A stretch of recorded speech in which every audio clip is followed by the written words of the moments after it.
Strategic checklist number 4. Hi, I'm Brian Pombo. Welcome back to Brian J. Pombo Live.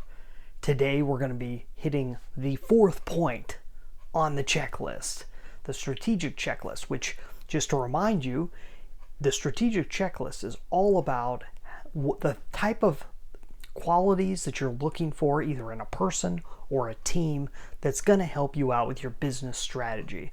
So if you're a business owner or the decision maker of a business, you're always going to be, I'm going to highly recommend that you look for a strategic, either a strategist like me, someone that you can hire and bring in to help out with all the items of strategy that you have going on at your company, or having staff members or team members that you already have on board, or partners, or anybody else that you can kind of give the ability to be your strategic partner.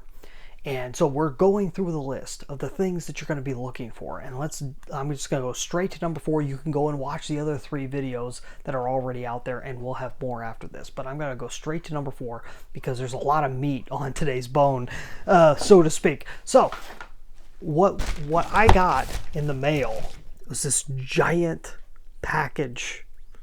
And actually, this wasn't for me. This was for somebody else. But this is I wish I'd get things like this in the mail. So this is a political mailing, and I'm not going to get into politics, but I am going to show you something that's extremely political, extremely divisive. So if you are offended easily, please turn off your video now.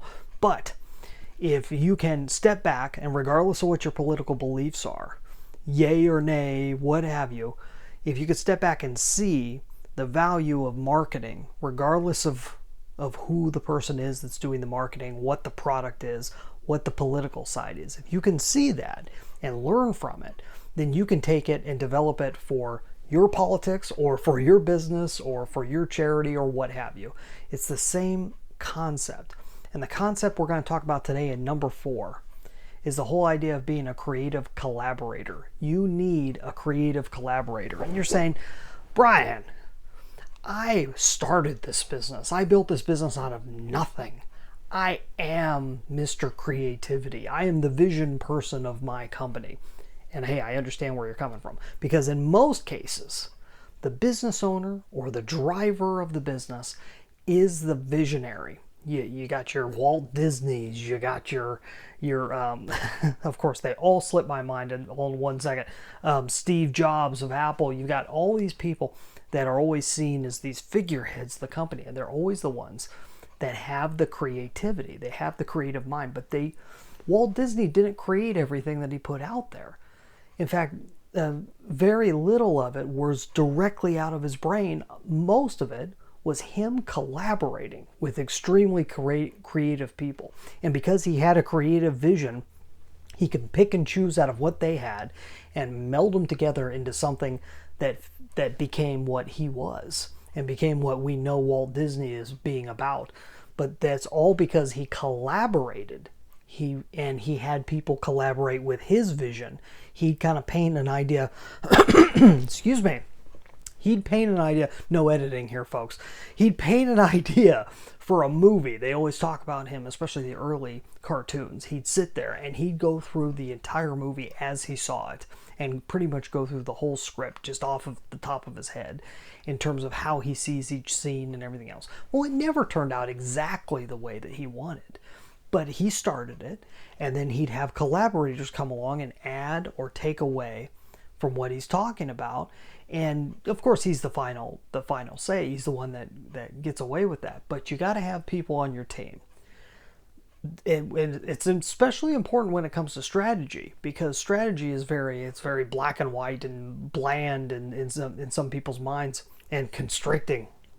But you got to have somebody that understands creativity and can collaborate with you when it comes to your strategy, because otherwise everything's just going to be numbers and it's not going to have any real life to it. I'm going to give you an example of something extremely creative and somebody who I've met locally here that is an extremely creative thinker when it comes to politics. He's always trying something new, and this is because this guy is known for running for a local office over and over and over again, and always doing something a little bit different, always trying something new. He has a background in direct mail marketing, and has ran for Congress.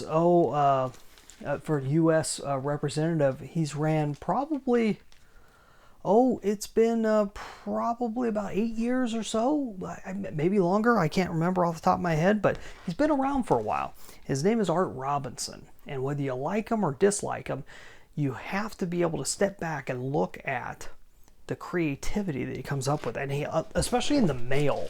So the first time he ran, or the second time he ran, I believe it was the first time, he put out a book that he sent to, I don't know if it was every household, but he sent it to just about every registered voter, or at least within his party. It has a thick book. It's a good-sized book. I probably have it here somewhere because somebody got me a copy. But he sends out these giant things. Now, the primary is coming up here. Both the Republican, Democrat, any other party that's holding a primary, it's coming up here in Oregon, coming up in the next couple weeks. And so he sent out. Now you got to look at this. Politics is made up of a lot of standard concepts. You've got direct mail, you get the big postcards and stuff. You've got political signs. You've got a handful of things like that. They're just you'll always see them TV commercials, radio commercials, now online commercials. Well, he took a political sign and put it in the mail, but did it in a very interesting way. So you take this out, and there's a little letter here that is paper clipped on. It's not a super short letter. Well, it's one-sided, and then he's got kind of his little newsletter bio thing, and it says, "Dear Oregon Republican," because he's running in the Republican politics.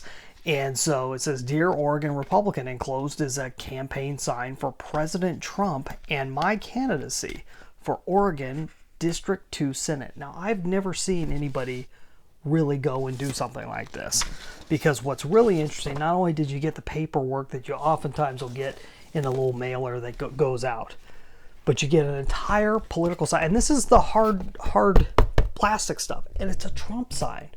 This is a guy running, this time around he's running for state senate, so the legislature in Oregon. Sends out a Trump-Pence sign, the typical, red, white, and blue Trump-Pence sign. It says "paid for by Art Robinson for Senate," and then you flip it over, and it's Art Robinson. I'm sorry, you can't see the whole thing. Art Robinson sign. Art Robinson for Senate. Trump-Pence on this side. That's crazy. So people will take this because, for one thing, he's relayed himself with a popular figure. At least in local politics, Trump is very hot in this area within the Republican Party. So I've seen these signs everywhere. I didn't quite realize what it was until someone showed me these mailers that were sent out. But it also comes with a wire that you hang it on and everything. So you put this in the ground. People are putting their Trump signs out, while at the same time, whether they want to or not, they're advertising for Art Robinson. Not only that, they relate Trump back to Art. He's relayed himself with a popular figure. I mean, I can go on for hours just discussing how brilliant this is in terms of politics. Now, you're saying, Trump, Republicans, it doesn't matter. If you could step back and just take a look at the brilliance of the marketing, it takes creativity. And he didn't take anything out of the ordinary. It's a political sign. He combined two types of political signs together, which you very rarely see that. I could probably count on one hand the times I've been paying attention to politics and how often you see that. It's very rare. He took a mailer, he combined the two together, two different forms of media, combined them together, sent them out to a large mass of people. He's able to get good prices on signs because he makes the signs himself. So there's a whole bunch of levels here. But that's creativity, is what I'm saying. That is creativity. It's not magic. It's just combining things, making things fit that most people would not be able to see. It takes collaboration. You need someone like that on your team. So if you'd like to find out more about me, go to brianjpombo.com and check out brianjpombo.com/Amazon for the Amazon Proof Strategy Session. Hey, you have a great night.